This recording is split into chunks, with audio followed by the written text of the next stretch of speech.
Guys, you are in for a treat today. We're doing things a little bit different. Today we have my amazing, incredible, inspiring business partner, Pooh.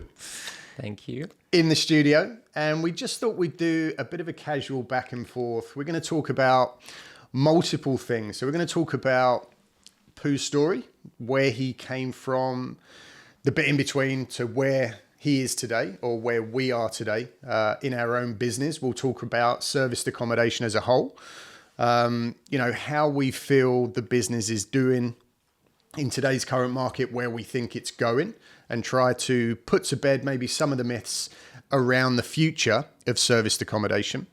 And I wanted to do this because I truly believe that we all have a story to tell.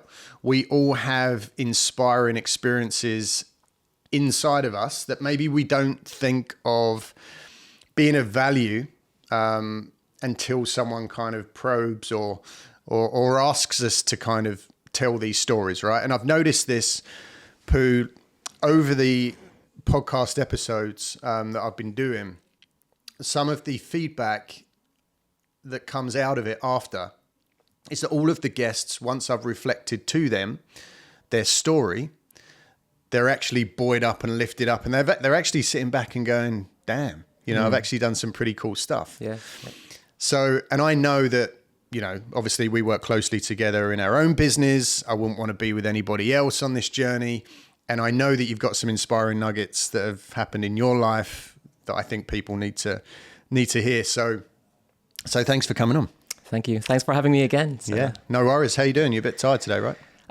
Today hasn't been the best day for me.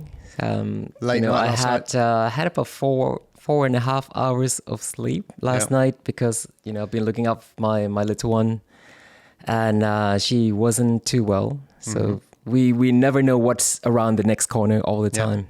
Family man. So 4.5 hours sleep, and then 3 hours of drive to the studios. That's oh man. Well, you've got your coffee right there if you need it. Don't forget about it. Guys, just to give you an idea of us, for those of you that have been, following along on the podcast, thank you. And so who we are. Maybe you're not fully aware. So obviously my name's Alex. This is Pooh. We're in business together. Between us, obviously we're into serviced accommodation. That's where we've really kind of found our sweet spot. And between us, we've got currently 16 serviced accommodation properties. It's a mixture of full rent-to-rent deals, and then we've got some management deals thrown in there as well. And then on top of that, we've got 7 buy-to-let properties that we simply leave them running as buy-to-lets. They're up in the north. The yields are really, really nice, and they're very passive, right? So we just kind of let them tick over and do their thing. So what we've created, guys, and this is, this may or may not resonate with you depending on where you are now and where you're trying to get to. But what we've created is a business that has truly allowed us to live our own independent lifestyle by design that suits us, right? And we'll talk a little bit about what that is as we kind of get into the podcast. So we're not going to sit here and pretend that we've got the biggest portfolio and we're turning over tens of millions a year. That may come, and we're working on some really, really exciting projects, right? That may get us to that point, or will get us to that point. But currently, through serviced accommodation and through this business and through our partnership together in business, we've now got to a point where we are living life on our terms, and you can do the same thing as well. So hopefully by, following along on this story in this episode of kind of where we've been, how it all went, and where we are today, hopefully it inspires you. You might take some stuff from it and think, you know what, I'm not entirely happy with where I am today, which is where we was, right? Yeah. I want something more. I want to level up. I want more for my family. I want to be at home more. I want more holidays. I want to travel more. Whatever it is for you, you can do this through serviced accommodation, through following the recipe that we've implemented ourselves. So here we go. I hope you're going to enjoy this one. So Pooh, why don't we start? Obviously, I know a fair bit about you, right? We're in business. I'm in business with you because I believe, and I know a ton of other people do as well, that you are one of the most genuine, likable, friendly, ethical people in the business, right? Thank you. That is something that's your big USP. That's why people resonate with you. That's why people come to you. That's why people want your opinion, your advice. You've got a very good, solid reputation in the serviced accommodation industry. And I know about this because every day Pooh's getting calls from people who are struggling in their own businesses or who are looking for guidance or advice. They know that by coming to you, they're not going to get, ripped off. They're not going to get sold down the river. They're not going to get, given a load of snake oil and asked to, sign up for something that isn't going to help them. It's genuine. That's why we're in business together. And I want to know, what is it that's happened in your life? What's your background? Was it family influence that's made you this way? Is it a cultural thing? We'll talk about that. So let's start. Tell me a bit about your childhood.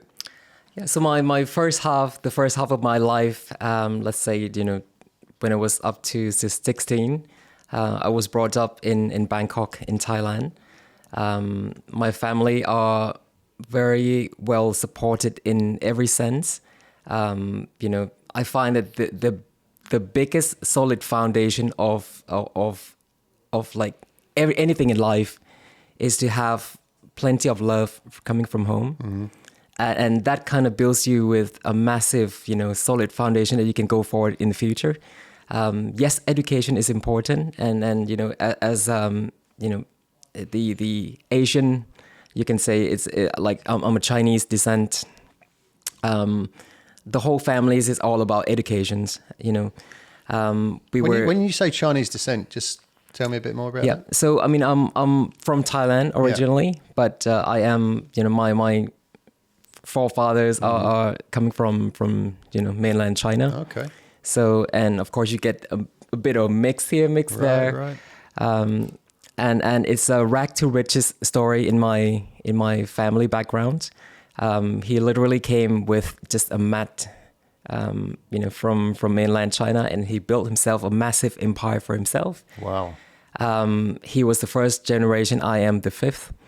But within 2 to 3 generations, the wealth was burned down completely. So he was like a street market salesman, like selling rugs or mats, or? Well, he came in and he started to do tradings, in the elder days, there's like pawn shops. Obviously, it's not it's not pornography, but we're going on a pawn completely different path here. It might boost the ratings, actually.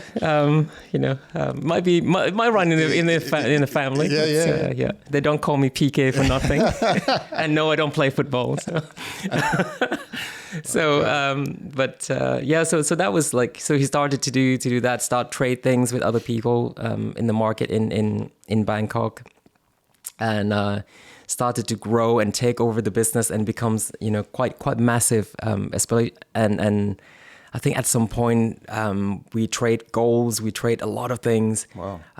We trade ships. Yeah, like cargo ships and stuff like that. What? But it was impossible to, as a parent, sometimes when you got too busy, you get too drunk in the business. Right. You don't have time for your kids. And that's when things started to slip.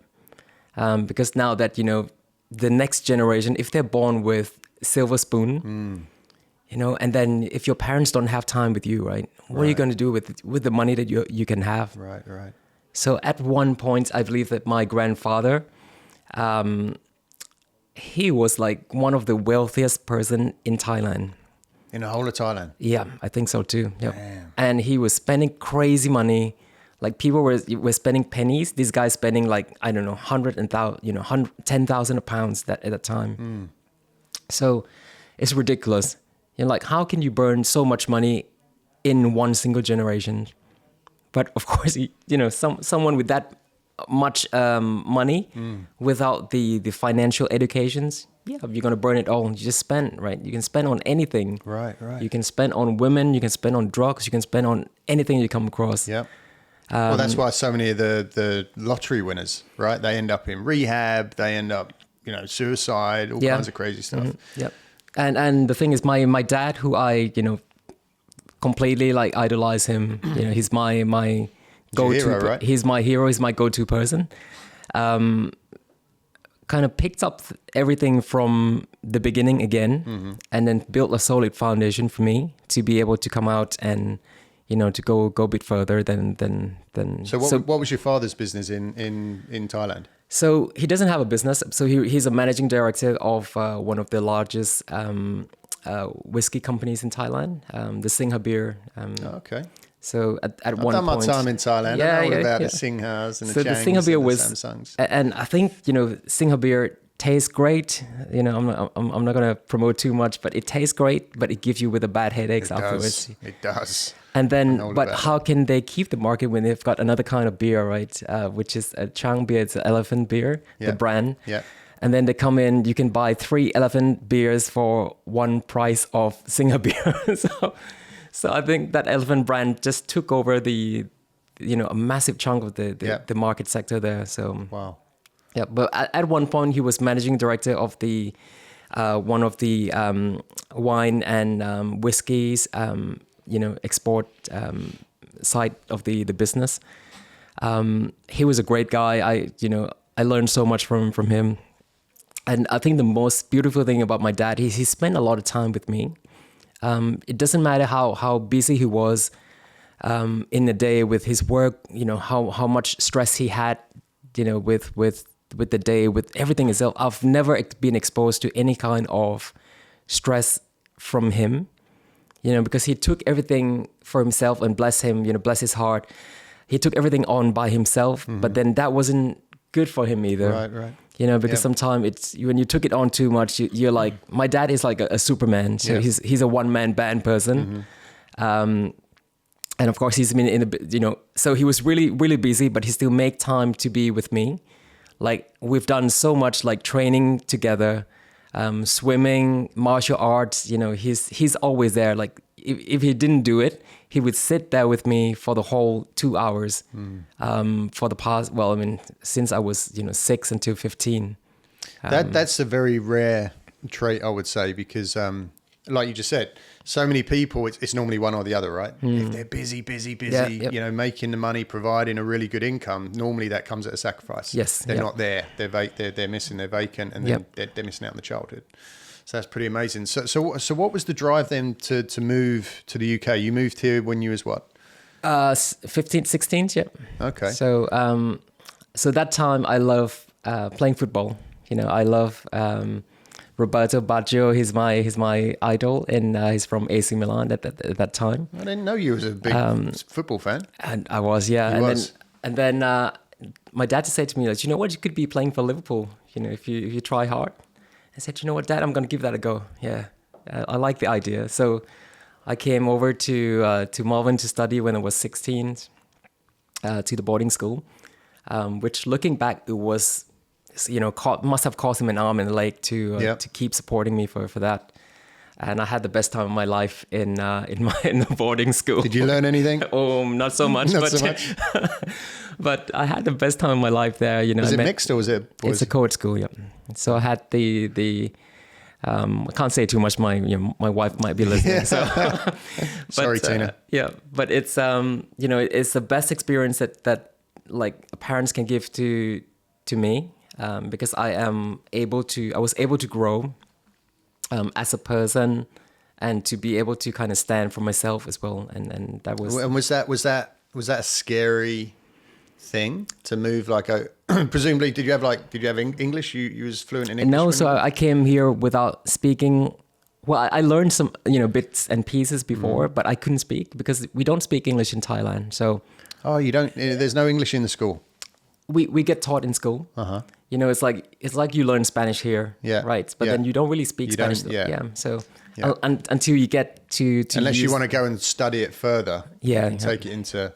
Yep. Okay, so you came here with very little English. Yep, and then within 8 months, I had to sit my GCSE exams and then go on to do A levels afterwards. And then you had to do them all in English.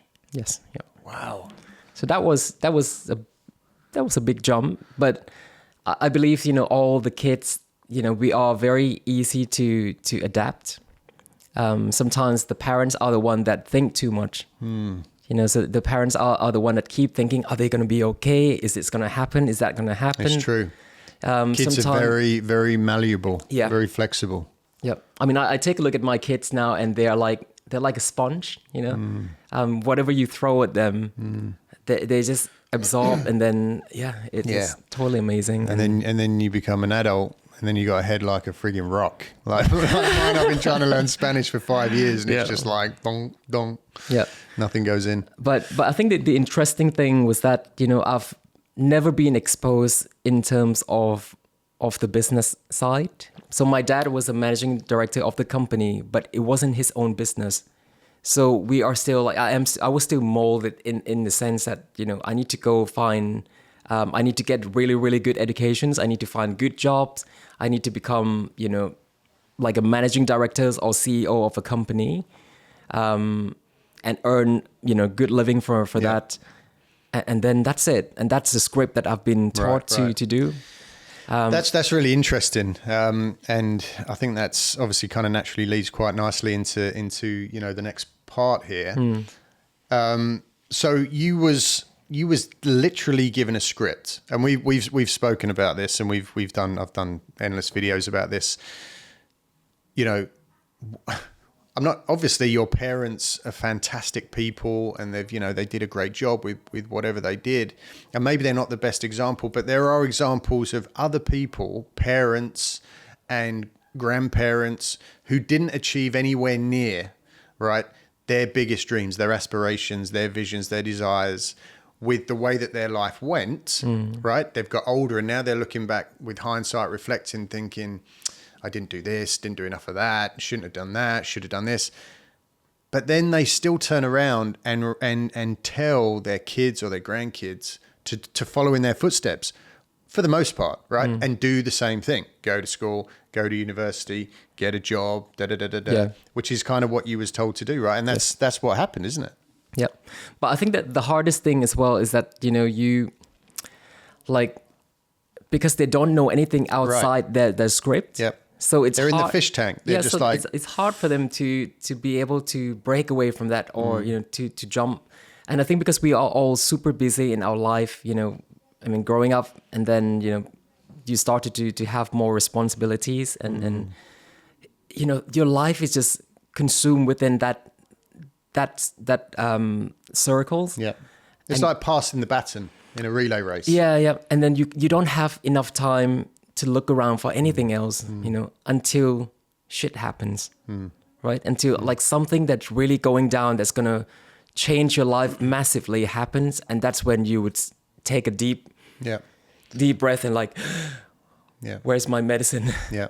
What's out there that can help me now? Yeah. So, and that's, you know, that's something else that's been a kind of bit of a constant in the previous episodes, is that people have been forced to pivot, been forced to take risks. And then, you know, where they are today has been a natural kind of, you know, side effect of that situation that was forced on them through adversity, you know, losing their job, illness, you know, whatever, some kind of a trauma. And it's like, okay, shit, this script, this nice, easy road that I was taught to follow, it's not working. No. You know, I've got to find another way. And then through that adversity, obviously, you know, luckily, you know, it's worked out. Yeah. And now they're in a really good place. So you're in school, boarding school, great education. You're getting pushed, you know, down this corporate road. So what happens after you kind of graduate and you're an adult? When I graduated from Liverpool University, 2004, came out with, you know, first class honors in electrical and electronics engineering, which, looking back, it was a nice piece of paper.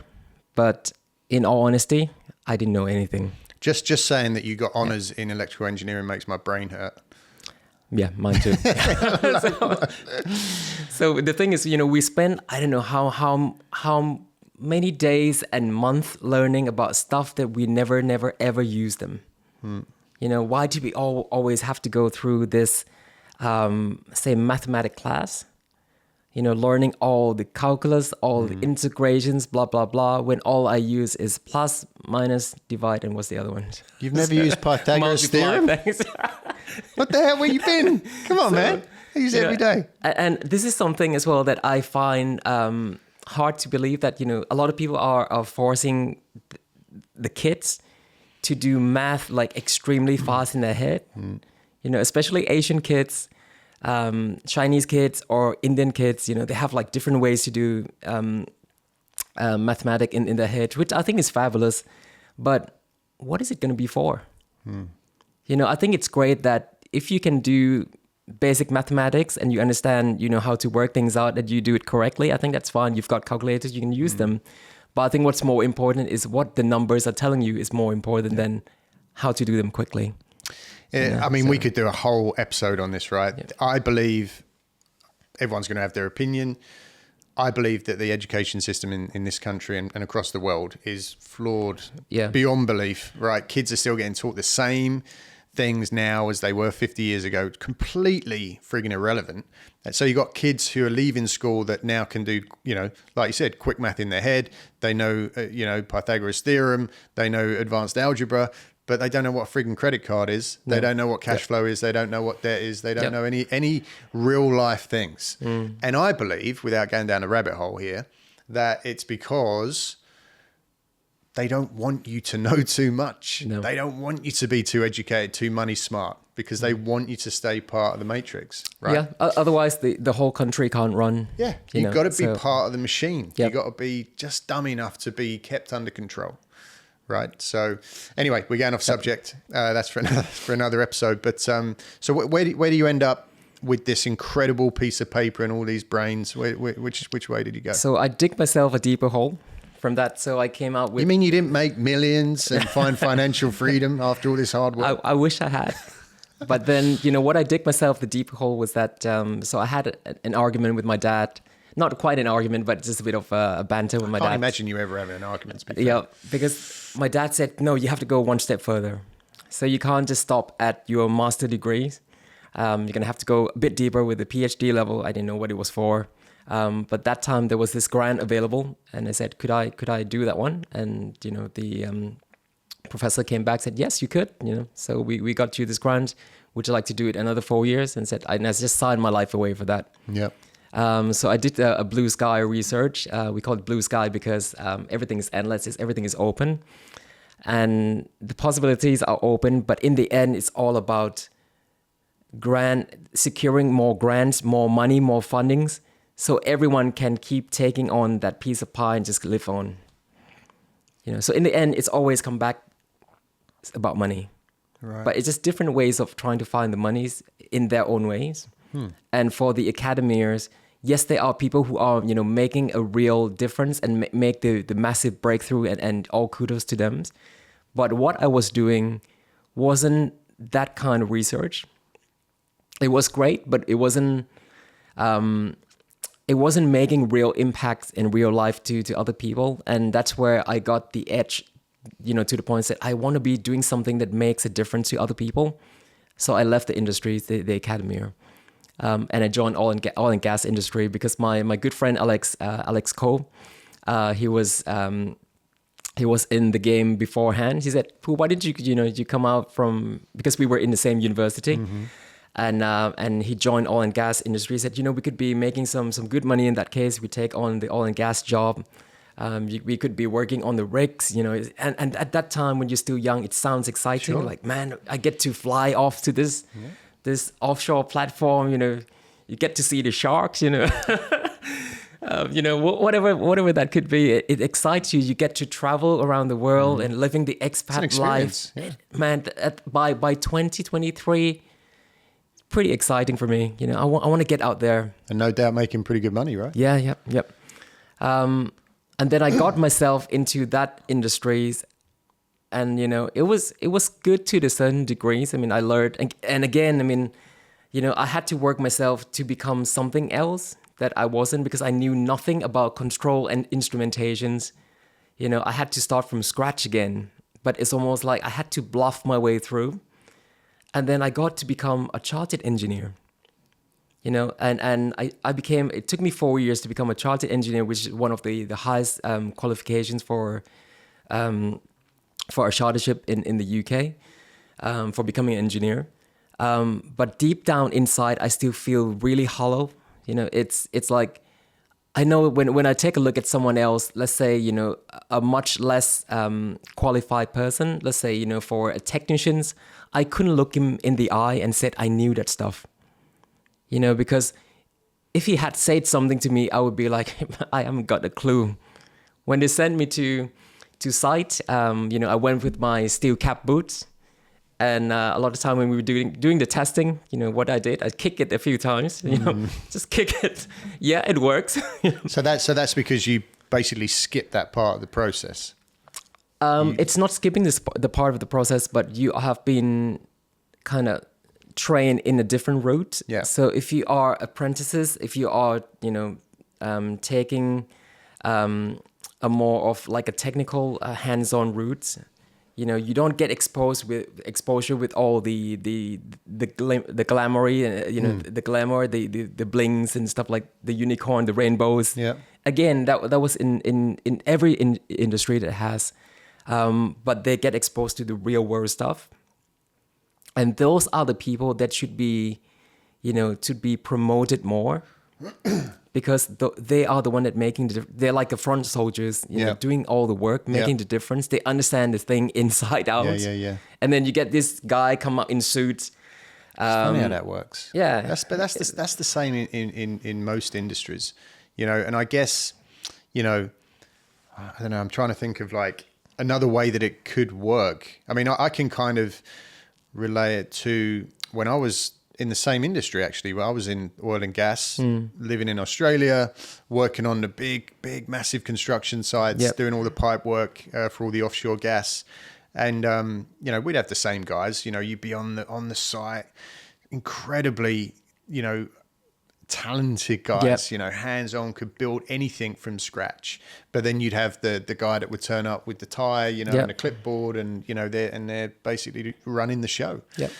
They're the ones making the big decisions and kind of overseeing everything. Yeah. So I think there's a line that they can bridge together, but I understand that, you know, to kind of separate things apart, you need to have a kind of qualification level, and that's where, you know, the paperwork comes in. Okay. But again, I didn't feel that I was making the difference. Again, I was in the industry for about 10 years. It didn't, you know, it didn't quite resonate with me as much, because all I can see from every single industry, let's say, for example, this oil and gas, is people tend to be, say, within the oil and gas industry, we'd always talk about projects, right? It's projects after projects and after projects. So we're going in full circles all the time. And when you get to see other colleagues, you get to see friends, what can you talk about? You know, there's nothing to talk about. Like what? Another projects again?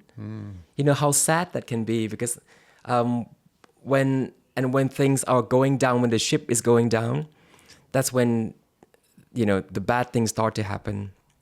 You get to see a lot of backstabbing in the office.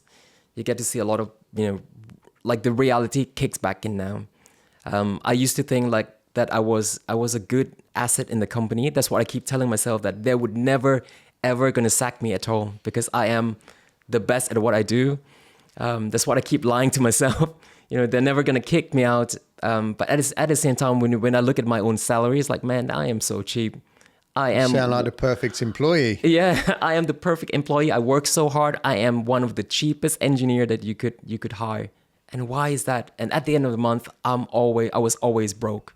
You know. But then looking back, let's say, for example, when my wife, then we weren't together because she was in Dundee, a different, you know, in Scotland, and I was down in down south in Woking, and every Friday night, what did I do? You know, I went to Tesco, because there was nothing else for me to do. I didn't want to go clubbing by myself or with friends. I'm too tired from work. I didn't have a lot of energy.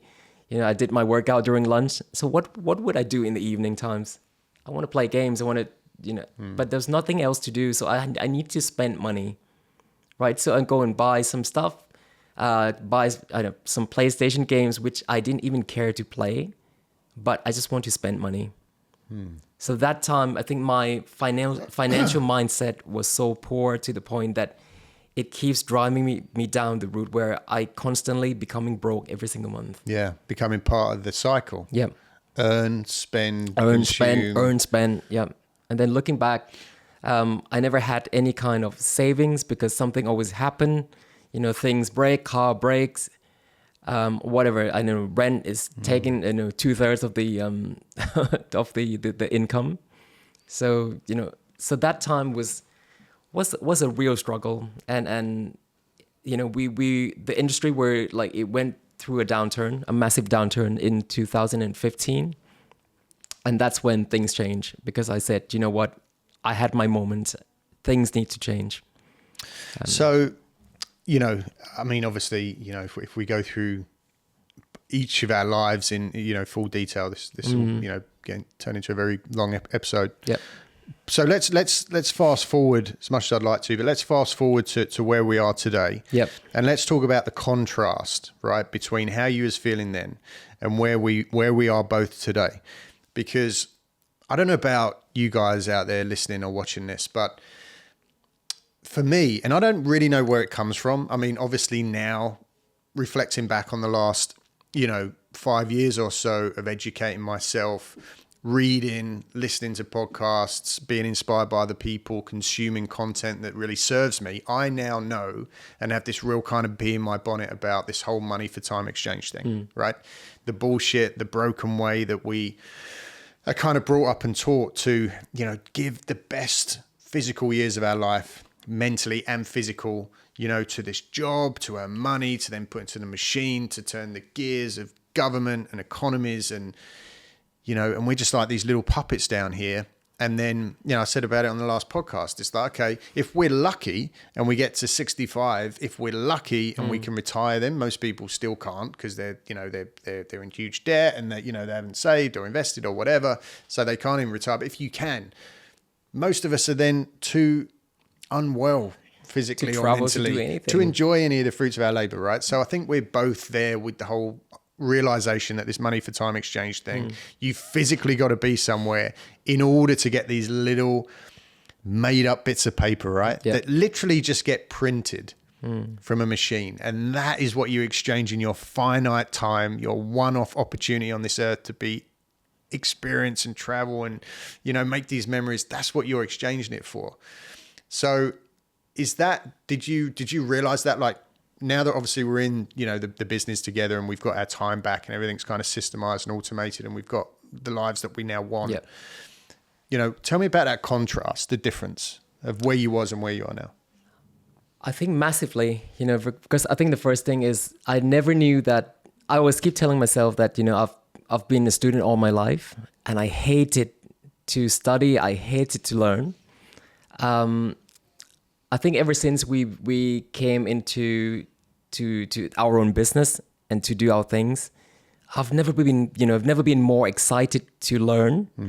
But the thing, the stuff that we are learning is the stuff that we are learning and then, taking actions, implementations, and we go out and make monies and we can do more for other people's. And it's so much more exciting than what I used to be able to just sit in the lecture room and learn and so what. So I think that's one thing.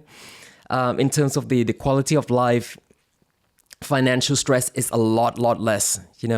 Of course, there's still, it's going to be a complete lie to say that there's no financial stress at all, because running your business, there are ups, there are downs, there are things that keep moving the whole time. So the stress is still there, but it's a lot. The burden is a lot less than having when I had it. When I had to rely on somebody else, I had to rely on on my employer before, and I had absolutely no control what's gonna happen. So my neck was always on the line then. Like you never knew like would I be sacked the next month, or would I gonna be let go for, I don't know, another 6 months or not. But someone else is deciding your future, your family's future, your safety, your security, whether you got food on the table. Exactly. And Alex, wouldn't you hate it if you wanted to go on holidays, right? You had to ask for permission to go. Yeah. And when somebody else said to you, no, sir, you can't, because someone else booked the holiday period. So you had to cover that part. Well, so, listen to this. So in my previous profession, right, this, I used to work on super yachts. It was incredible, traveled the world, made good money, didn't take any of the problems home with me like you do with your own business, admittedly.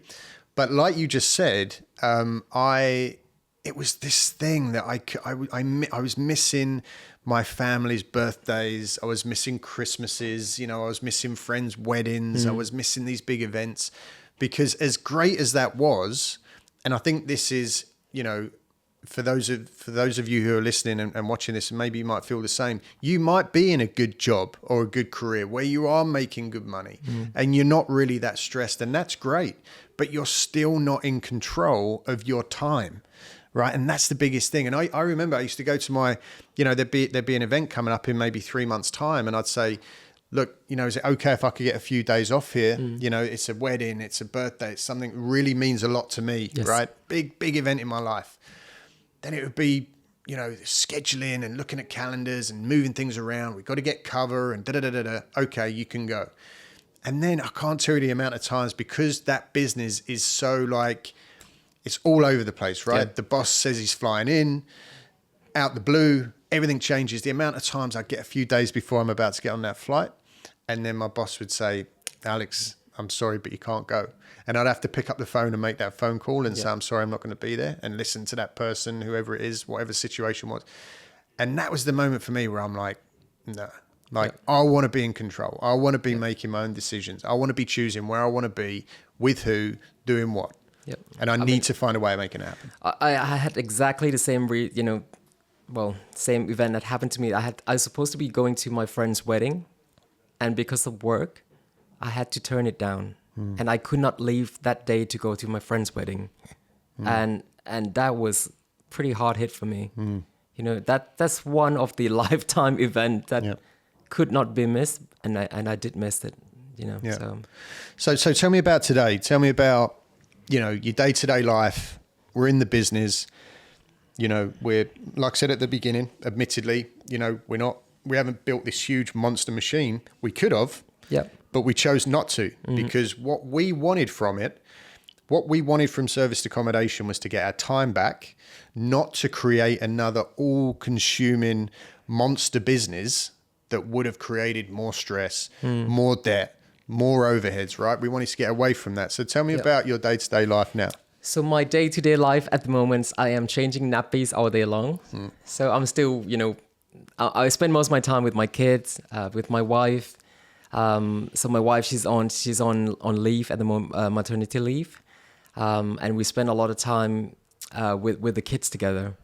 And raising kids, it's pretty hard. I have to say, there's a lot of challenges. All the parents, young parents, they would know completely how hard it is. But it's such a blessing moment to be able to be there. My 2 little girls, I was able to spend the whole time with them from birth, until till today. And I want to keep doing the same thing going forward, just like what my parents done for me. So yeah, that's awesome. So it's very rare for people to be able to do that, right? To be at home and see their kids growing up. Normally it's one or the other. Yep. I mean, it's quite, it's a lot of hard work, and it's stressful too. It has its own days where you are constantly get a scream in your ears, and you never had your privacy moments, anything at all. But seeing them smile, it just makes it all worth it. And I want, for me right now, I want to see that smile every single day. It's like a drug for me that I need to see the smile. And it keeps you pushing forward and keeps you growing. And it's funny, isn't it? Because sometimes we'll do our lives, right, on the channel, where we're talking about our training and service accommodation and I'll be coming in from Spain or something like that, and for me that's my that's my dream, that's my why, that's my what pushes me. And then you're there, you've got a kid in each hand, you've got the plates behind you, you've got the cooking going on. But that's your life. That's your dream. Yeah. So I think for now, I'm very content, where I am financially. And it allows us to do more things. It allows us to serve more people at the same time. I think that's where the beauty of this thing is, So service accommodations, yes, you can scale to massive level if you wanted to. But for us, as I said, we work so hard to get ourselves out of the corporate or of the job. Just imagine if you build yourself to, I don't know, say 40, 50, hundreds of units that you have by yourself. What kind of work are you getting yourself back into again? You know, if you have 40 check-ins in a day, and if it needs to be some kind of meet and greet as well, you know, to have your team there, how many staff do you need to have in place? You know, how many cleaning teams, once it gets to a certain size, you know, it doesn't make sense to outsource this thing anymore because it's not cost efficient. So you're going to have to bring all these services back in-house. So bring it back in-house means overhead costs. Yeah. And this is one of the biggest drivers, or one of the biggest things that we have at the very beginning with every single one of our mentees that we work with, right? And I believe, and yeah, of course, I'm going to be, you know, blowing our trumpet, right, on what we do, because I believe that what we do is some of the best true real to life training in this space, you know, and it's only going to get better and bigger. But at the start of every kickoff call that we have with our mentees, right, we sit down and we say, what is it that you want from this business? Where are you trying to get to? And what do you want your life to look like? Because unless you've really spent the time to drill down into that, and it's okay if you sit there and say, you know what, I want to be making £50 million a year. I want 3,000 units. I want, you know, 50, 60 staff members. All right, we'll help you get there. Yep.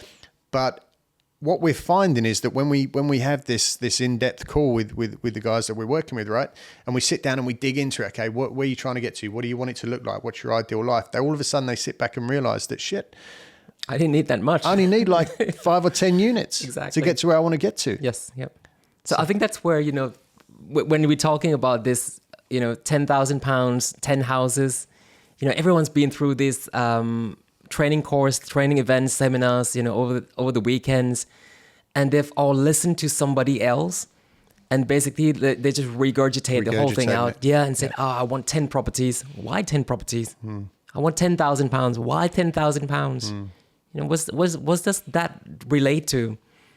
And most people couldn't relate to it, you know. But sometimes when we drill it down hard, somebody just might need $2,000, $3,000 to make a life-changing income. So no one can ever really answer that question, can they? Like you said, when we say, okay, so you got this number, you know, what is that number? Yeah. What does that mean? Well, I don't know. It's just a nice round number. Yeah. And then when you sit down there and you really reverse engineer it, you know, and this is the great thing about serviced accommodation, or being in control of your own future and your time, your destiny.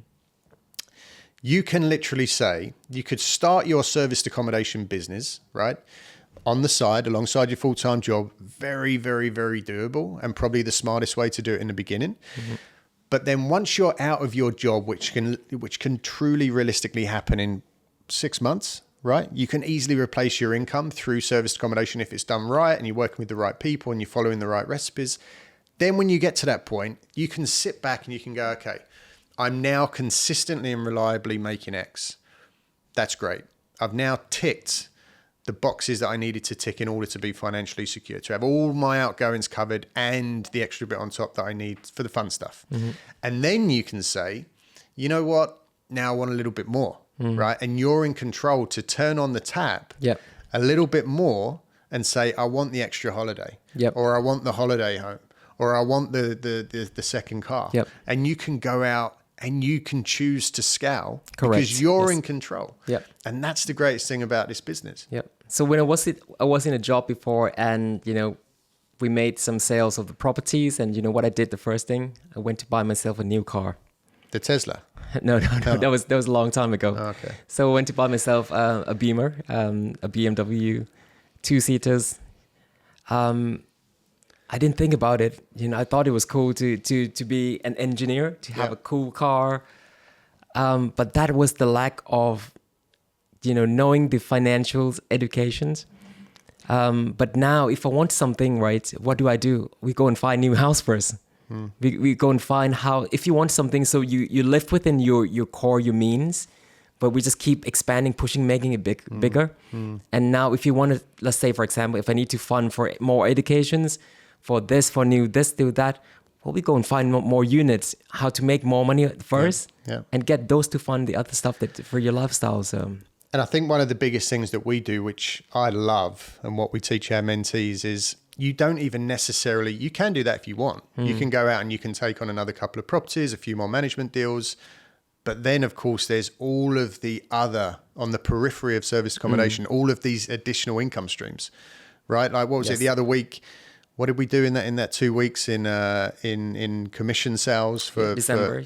In December, one of the people said it's a quiet time. Yeah.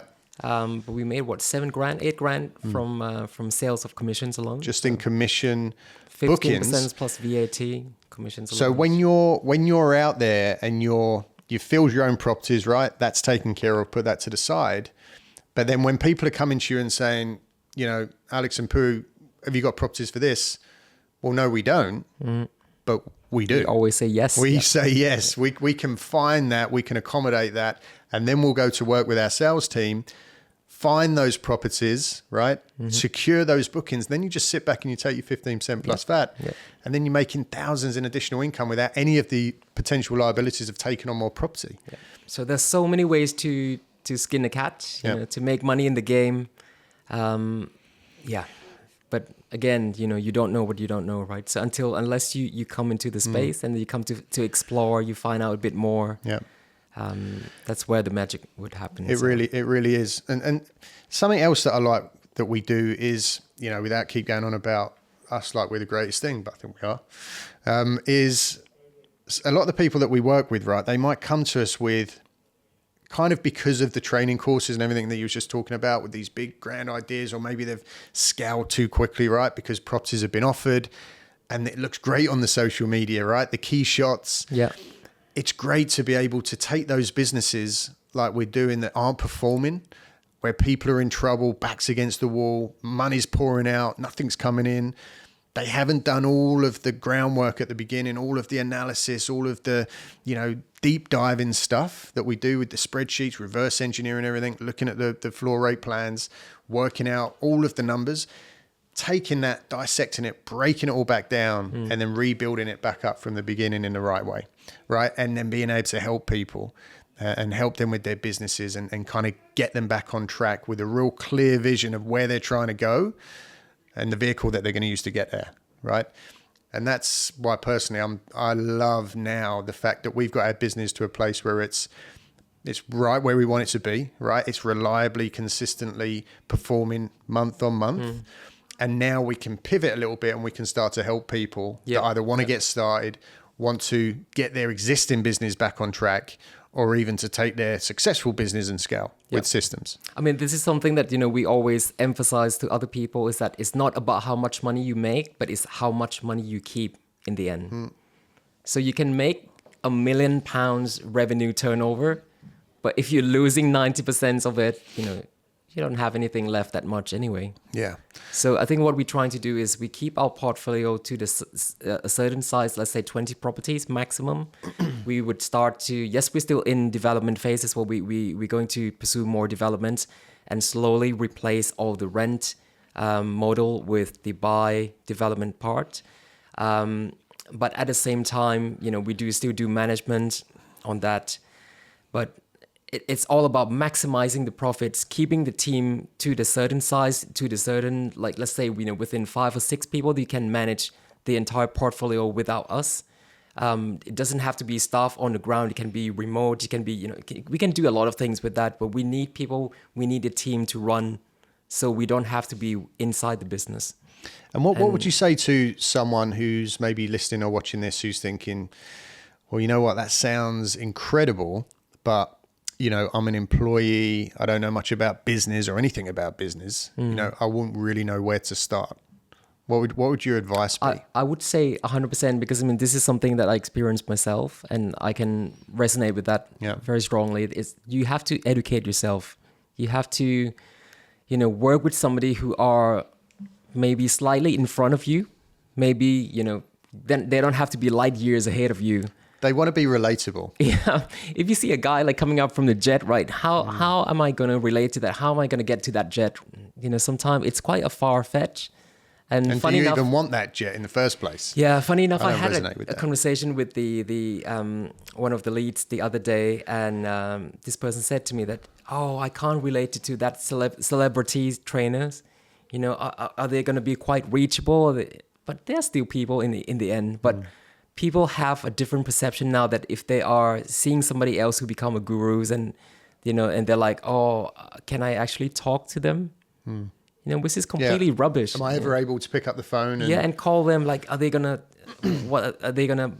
spare a minute of their time for me? How expensive it's gonna be? You know, I think it's rubbish. Yeah. I mean, they're still people anyway. You know, still, same as us. So, and I don't know. I mean, personally, I feel very lucky that, you know, I've met some people in my life. I've lived a certain way.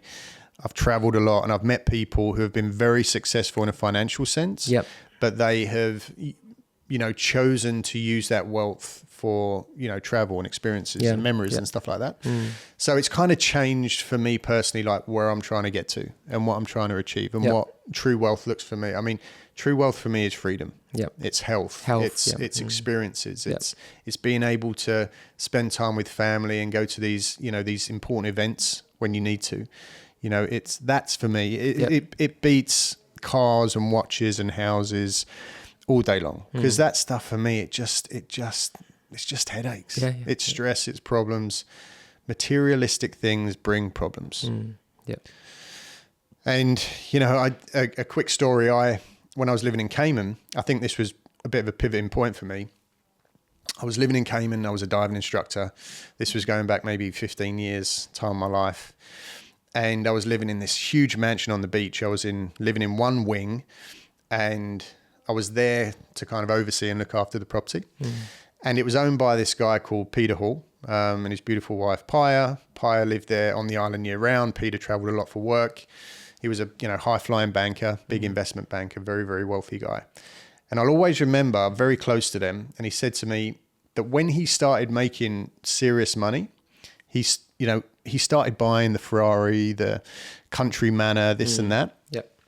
But he realized very quickly that these things, they just brought with them headaches and time. And the little bit of time that he had free from the office or out of work, he was dealing with the problems that all these things brought him. So he very quickly did a complete 180, got rid of absolutely everything. And now he's a big advocate for just like this minimalist lifestyle. So he's just got his house in Cayman, doesn't own property anywhere else, doesn't even own a car, gets taxis, stays in hotels, and then he just uses all of his time to spend in this beautiful house with his wife and his two dogs. And I'll tell you what, the transformation, when I picked him up from the airport, I used to pick him up from the airport, pinstripe suit, suited and booted, just flown. This guy would literally fly to India for a lunch, like big time. And then I'd pick him up, get him home, and then within seconds, he's out of his suit into like these ripped up, like swim shorts, rolling around in the sand with his dogs. And that was when he was truly at his happiest. Yeah, nice. So it was people like that you meet, and they just shift your whole mindset, you know, of what's important. The other day, just a couple of days back, when I went to inspect one of the units, and just happened to meet the neighbors who's next door, and he was in, I would say, like late 70s. So we got, you know, chit chat a little bit. But what I found really, really sad was that he started to tell me about his regrets. You know, and like all the regrets came out. I didn't know how it came out, but it did. And he was telling me like, I could have done more. I could have done this. I could have done that. And, you know, in the end, we said goodbye, which is fine, you know. But what I took away from that day was, you know, how scary that was at that age to have regrets. You know, you're just about to. He said like every day now is a bonus for him, but he still has. He wished he could have done this. He could have done that, and that to me hit home. You know. Because I don't want to wait. I don't want to become that person. And it gives me so much more drive to do the things that we do. And to keep going forward, keep, you know, pushing hard, you know, to pursue our goals, to help our dreams, to help our families. If you have money, you can do a lot more. You can get your time back, you know, and that's the beauty of it. You know, without money, you can't really do much. It is. And a lot of people have a bit of a negative connection to money. But, you know, I'm of the mindset, and I know you are too, that once you've got to, and I'm not, again, Not talking about millions, billions. I'm talking about getting to a point where you're comfortable, you're happy, you can now live your life. Only then can you shift your attention to your family, to your friends, to your community, right? To your charities, and you can start to help other people. Yep. You can't do that when you're constantly trying to serve yourself. When you're trying to fight to pay the bills and you haven't got enough money to fix the car, and then the kids' school trip's coming up, you're in this little small bubble of fighting every day just to survive. Yep. How can you ever think that you can turn your attention or your help to other people outside of your immediate unit when every day you're just struggling to stay afloat? And then what comes off the back of that is this natural, very understandable feeling of envy, of, being upset with yourself, being upset with where you've got to, not being able to help other people. You start to get resentful. And that's where this negative connection with money comes from. Yeah. So you've got to help yourself first. You've got to get to a point where you are, at a point in life where you're happy. Yeah. Yep.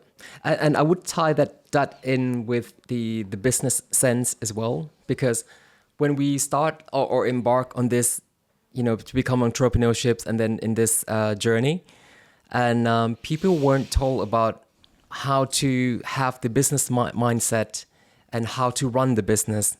So they get into the game very easily, because it's such a low entry point. But then every single month, going forward, everyone is trying to keep their head above the water only. Yeah. So how can you do more, right? To help other people if you're struggling on a daily basis, struggling month on month, just trying to scrape everything that you can, scrape the money, find the money here and there, just to pay all to keep afloat of your entire business. Yeah. And that to me doesn't make sense. And that's why it's so important to find the right people that you can resonate with and then work with them to help them to guide you to the directions where you feel that you are going in the next level, and then you can do a lot more. And you can give back to more people. You can do so much more things, and I think that's why it's so important. It's true. There are a lot of people who are getting into this space because they're hearing things like what we're saying right now, right? And what we're doing is true and it's real and it's possible. But it only takes the wrong decision of who you decide to go with and who you decide to work with. And if the knowledge and education that they're giving you isn't aligned with you, then you can end up, and this is what's happening to a lot of people, right? They end up basically creating for themselves another full-time job, but with a big side helping of additional stress and worry and sleepless nights, because now that income that they had in their previous full-time job, which was guaranteed, all you had to do was give you time for it. Now all of a sudden they're still given their time, except the money's not guaranteed. So now you've basically shot yourself in the foot. So you've got to build a business with a clear vision, and then you've got to implement systems, team, automation, team, right? And you've got to know where you're going, and you've got to know when to stop.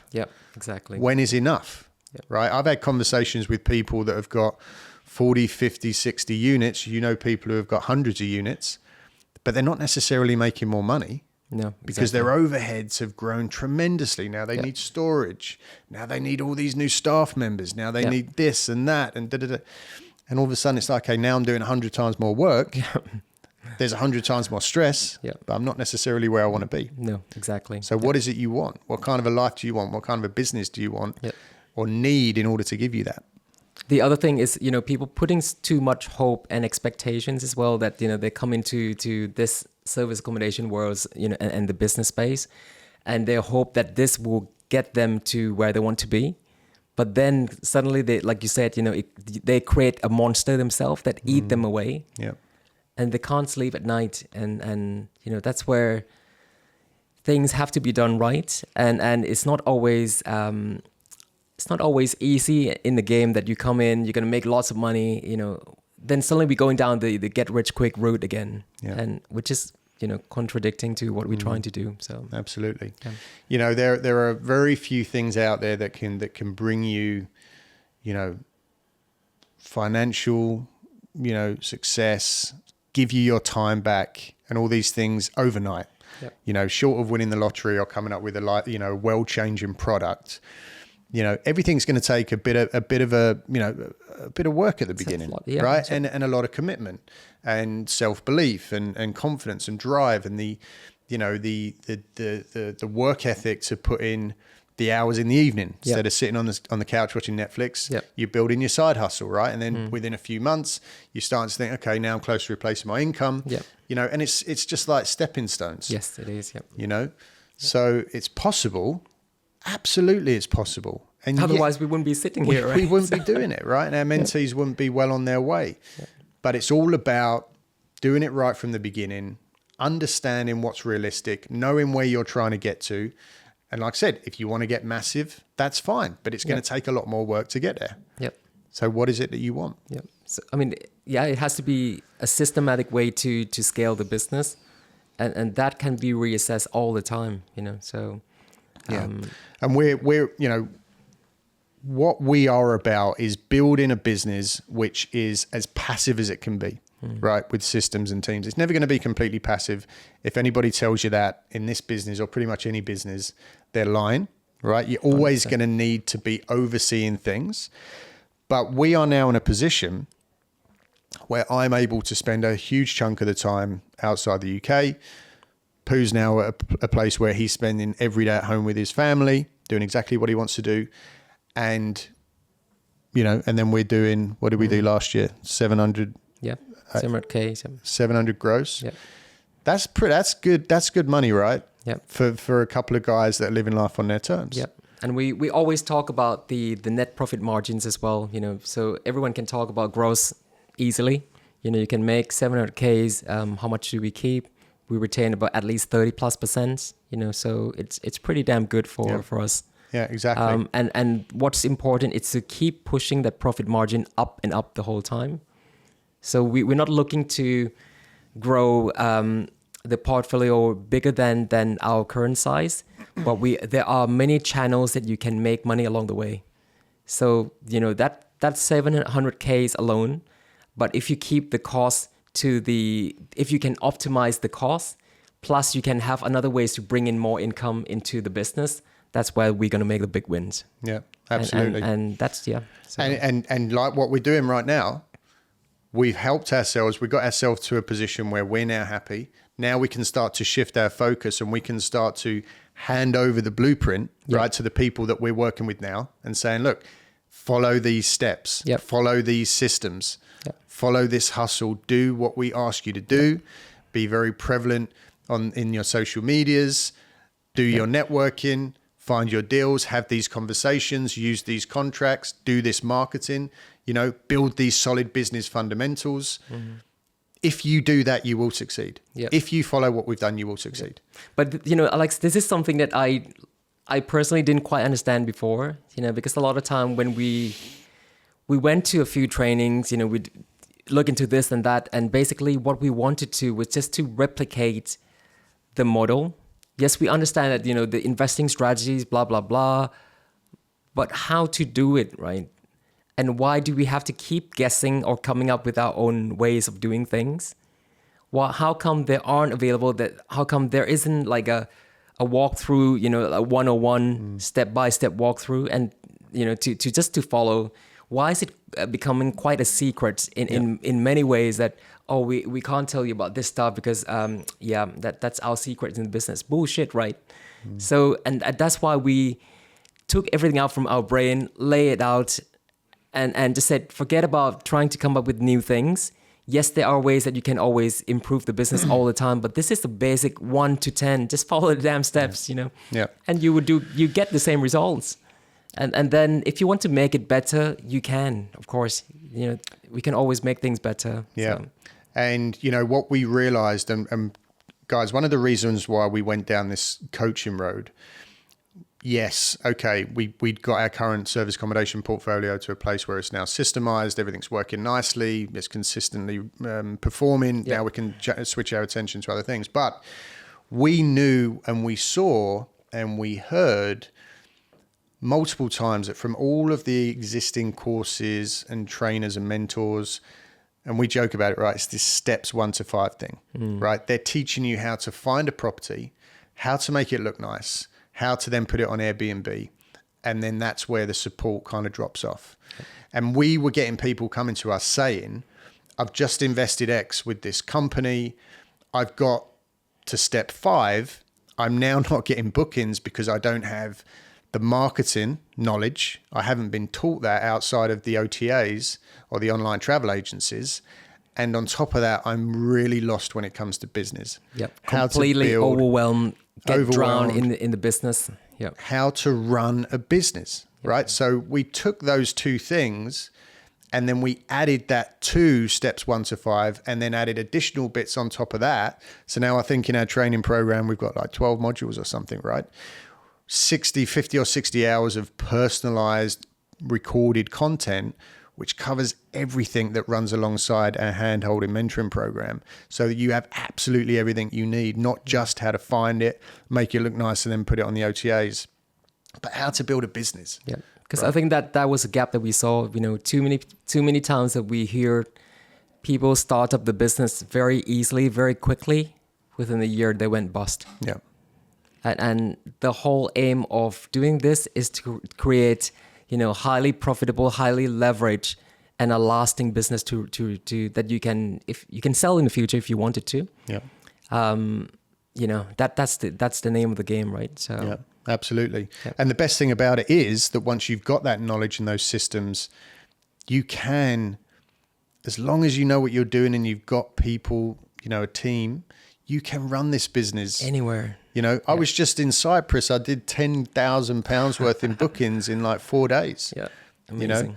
That's a third of most people's average annual salary. Yeah. That I did in 3 days while I was on holiday with my mum. Sitting at the table having a cold beer. Yeah. So it's possible. Mm-hmm. Yeah. Let's wrap up, Pooh, with how do you see the future of serviced accommodation? How do you see the business adapting and evolving and changing? I think we're both pretty excited about some of the recent changes that are being discussed. Some people are seeing it as a negative, who aren't informed and educated and who aren't looking at the bigger, wider picture. Yep. But why don't you talk just for a couple of minutes about that and how you see the future looking? I think with the change of legislations, with the FI orders, with the new the new class registration in place coming into force, and I think with our recent budget change in the UK, I would say a lot of people would tend to get panicky over these kind of things, and we see a lot of posts, we see a lot of things going around to say, oh my gosh, this is the end of the world, this is the end of the service accommodations Airbnb era, everything's going down. But I think that's where it will create a lot more opportunities, for those that are within the space, those that are doing the business properly. There's going to be plenty of opportunities because now supply would have gone down. All the rogue suppliers, all the cowboys out there, you're going to get weeded out completely. Yeah. I friggin' love reading those posts when I see the doomsday, service accommodation is over, pull out, it's had its day. It's like, and fantastic. The thing is, the amount of demands for short-term let is outrageous. Yeah. A business needs somewhere to accommodate for their staff, their employees. People are still conducting business all the time. But of course, if you are relying on just, 1 or 2 things to bring in your leads, of course you're going to get screwed, right? And that's why we have to be more educated. We have to do a lot more and keep developing the business as time goes on. I don't think people realize, unless you're in the business, just how many people are moving around this country for work, for temporary contracts, for, construction, corporates, families, leisure, relocations, floods, fires, subsidence, roofs blowing off. People need short-term accommodation every single day in every single part of this country. But I think the challenge is when you ask anybody to come to talk to us and said, what is the market that you serve? Yeah. Everybody. I'll serve everyone. Yeah, I didn't really think about that. So you can't serve everyone because you have to be really niche to your market. Yeah. And that's where the money is. Yeah. So Cool. I mean, yeah, just to wrap up, guys, personally, I'm very, very excited about the future of this business. Yep. I love the fact that, you know, there's been some recent budget change announcements. I love the fact that there's, you know, a little bit of chitter chat about potential planning class changes coming up in some of the pinch points, because all of this stuff is just going to clear the way. Right? Like you said, all the cowboys, all the part-timers, all the uneducated hustlers are going to go out and look for the next shiny penny. Yeah. And if you are committed, educated and driven, and you are getting up and pushing forward every single day, all that's going to do is see demand, you know, is the supply is going to drop. Yep. And the demand's going to skyrocket. Yep. And with that comes increased nightly rates and more money and more opportunity. 100%. Yeah. So as things tighten, as legislation comes in, things get better. Yeah. Opportunities come. And it's good for the whole industries as well. You know, consumer are more protected. So, yeah, you know, you're forcing to do things properly, which is amazing. Yeah, so, yeah, absolutely. Cool. Well, look, guys, if you are interested in serviced accommodation, if you are at a point in your life where you're like, you know what, I need more. I want more. I want more freedom. I want more security. I want more control of my life, of my family's life. And you're looking for something that could maybe fill that gap. You don't need a lot of money to get started. You don't need mortgages. You don't need deposits. You don't need great credit. You just need to want to get started, right? And if you want to do it the right way, if you want to do it without all the fluff and the unicorns and the rainbows and butterflies, you want the real truth of how to build a long-term, sustainable, systemized business that performs month on month, year on year, and you can change your and your family's life significantly in a matter of a few months, pick up the phone, book a call. We'll be happy to jump on a call, talk it through with you, see where you are, see where you want to get to, and see if we're a good fit.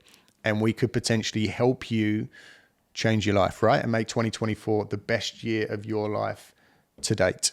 That's a promise. And it's all done ethically, responsibly, professionally, and with, most importantly, the greatest desire to truly want to help, right? So that's what we do. Yep. We're here for you. So thanks, brother. thank you so much. Appreciate you coming in. Thank you.